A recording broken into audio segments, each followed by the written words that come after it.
Saya kira sudah banyak yang menggambarkan tentang perjalanan panggilan saya, baik oleh Patra Aven, Bruder Steph, dan teman-teman yang pernah Bapak Mama dengar. Tapi sekarang saya share secara pribadi. Saya setelah selesai pendidikan di bangku SMK Santo Isidore Subowai, saya tidak pernah bercita-cita untuk menjadi biarawan atau menjadi seperti ini. Dan benar bahwa itu adalah paksaan dari Mama. Bukan saya punya kemauan. Tapi bukan hanya sekedar pemaksaan, tetapi Mama juga menginginkan hal itu terjadi. Dan Mama bukan hanya suruh, tapi Mama bantu dengan doa. Makanya saya jadi seperti ini. Andaikan waktu itu Mama hanya suruh saja, mungkin saya tidak sampai berdiri di tempat ini. Jadi terima kasih Ma untuk paksaan itu yang kemudian menjadi motivasi untuk saya. Bahwa saya mengalami motivasi itu ketika saya ada di biara. Pemaksaan itu hilang sejak saya selesai tes di Turkisa dan menjalani formasi di Postulan Biara Santo Conradus Ende. Sekali lagi Ma, terima kasih banyak untuk itu. Saya menjalani formasi selama 9 tahun, 1 tahun di Biara Santo Conradus Ende. Lalu saya pulang libur dan saya pergi waktu itu ke Ende itu tidak semua umat stasi Rambo. Waktu itu masih 2 stasi Rambo 1 dan Rambo 2 mengetahui bahwa saya pergi masuk biara. Yang mereka tahu pada umumnya itu saya pergi kerja. Seperti Bapak tadi paksa saya bahwa selesai SMP engkau pergi jaga domba. Dan sekarang sabuk domba-domba ini adalah kalian ini. Jadi terima kasih, saya telah menjadi gembala domba yang Bapak suruh. Dan domba-dombanya sudah hadir di sini sesuai dengan permintaan saya bahwa tenda yang disediakan itu harus penuh. Jadi terima kasih untuk kehadirannya. Tepuk tangan bersama, mari. Saya masuk biara itu karena waktu itu ada frater-frater dan bruder-bruder novis dari novisiat Sang Sabda Kuwu yang mengadakan live-in di paroki kita, di paroki Hati Tersuci Santa Maria Wudu. Dan kita punya stasi kebagian 10 orang novis. Tetapi pada waktu itu mereka hanya mampu bawa 1 saja, bawa saya. Padahal banyak muda-mudi yang pada waktu itu selesai dari pendidikan SMA. Tapi mereka hanya mampu bawa 1 saja. Pertanyaannya, apakah frater-frater dan bruder-bruder novis itu gagal? Ataukah mereka sukses? Atau umat stasi Ratonga Mobo yang gagal? Dan saya tidak butuh jawabannya sekarang. Saya butuh jawabannya bahwa 9 atau 10 tahun yang akan datang, ada yang BA saya bilang, "Ema, mai valo, eko syukuran." Itu biar jauh di Afrika, biar jauh di Ghana sana, saya akan pulang untuk hadir. Dan ini sebagai satu paksaan dari saya terhadap Bapak Mama. Harus ada, kalau tidak, saya datang tagih janji. Ada yang bisik bilang, "Kamu anak-anak sudah masuk UMK semua." Benarkah? Pertanyaan untuk teman-teman UMK, kalian sekarang berapa orang? Pak Oman. Pak Oman, berapa orang? Untuk sekarang Ya. ya, untuk sekarang untuk OMK di stasi Rambo itu ada sekitar 400-an lebih. Ada 400-an lebih memang. Maka sekitar ada 200 pasang yang akan menikah. Jadi kalau 200 pasang menikah dan punya anak minimal 2, maka ada 400 orang yang menjadi bagian dari stasi Ratonga Mobo. Lalu kamu taruh di mana? Rumah sudah padat semua. Kalian bawa ke biara kah?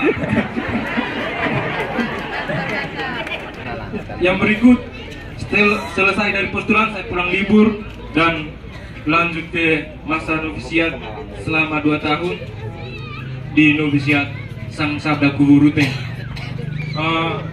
Saya menjalani masa novisiat dengan penuh tantangan, penuh beban. Karena latar belakang pendidikan saya sebagai SMK, lalu saya harus bergelut, harus bergabung dengan teman-teman yang notabene-nya dari seminari. Saya harus berjuang keras, harus berjuang untuk menyesuaikan diri dengan mereka yang punya banyak potensi ketimbang saya. Tapi saya mampu untuk bersosialisasi dengan mereka dan saya menyelesaikan masa novisiat dengan baik selama 2 tahun. Dan masa yang paling indah untuk hidup membiara untuk SPD itu sendiri adalah masa novisiat. Orang biasa bilang surganya orang biara itu ada di masa novisiat. Kalau tidak percaya silahkan pergi ke novisiat untuk merasakan surganya orang biara. Selesai dari masa novisiat saya pulang dan praktek di Junior 1 di BBK dan prakteknya juga di BBKND. Setelah itu saya diutus oleh Provinsi SPDND untuk menjalani studi lanjut di Politeknik Pertanian Negeri Kupang sebagai perawat hewan perawat binatang seperti yang Bro Step katakan. Sebenarnya bukan itu.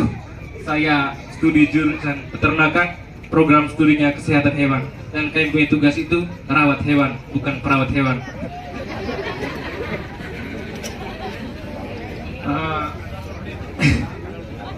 Selesai studi, kami mendapat surat, kami berempat yang studi di Kupang mendapat surat dari Provinsi SPDND untuk menjalani masa novisiat kekal selama 6 bulan. Pada waktu itu saya sempat berpikir bahwa saya harus tunda 1 tahun untuk memikirkan perjalanan panggilan saya. Tapi ketika saya sampaikan niat saya ke prefek pendamping kami, prefek sampaikan bahwa engkau sudah selesai studi, jadi formasimu selanjutnya adalah probasi atau masa novisiat kekal. Maka dengan berat hati saya menjalani itu. Lalu waktu mau pulang ke ND untuk menjalani masa novisiat kekal, saya sempat bertanya kepada mama. Saya bilang, "Mama, saya sudah selesai kuliah. Lalu saya mau lanjut atau mau berhenti?" Mama jawab apa waktu itu? Saya lupa. Mama bilang terus tidak boleh berhenti. Benar, saya lupa jawabannya. Jadi karena mama bilang terus, itu bukan berarti memaksa saya lagi. Karena paksaan di 2014 itu sudah hilang pada waktu itu. Jadi mama bilang terus itu untuk memotivasi saya supaya tetap berjalan pada jalan yang telah saya pilih. Saya mendapat tempat misi pertama di benua hitam, di benua Afrika Barat, di Ghana. Benua saya baru dengar nama, apalagi negaranya. Saya tidak tahu mereka punya kehidupannya seperti apa, mereka punya budayanya seperti apa. Tapi saya yakin bahwa doa Bapak Mama yang hadir pada malam hari ini meringankan langkah perjalanan saya untuk menuju Ghana. Semoga perjalanan saya ke Ghana dan seluruh karya misi saya di Ghana berjalan lancar. Sekali lagi saya mohon doanya. Itu saja saya kira. Oke. Oke. Ya, Bapak mari kita tepuk tangan untuk Om Bruder. Oke. Baik, untuk teman-teman Bruder yang lain,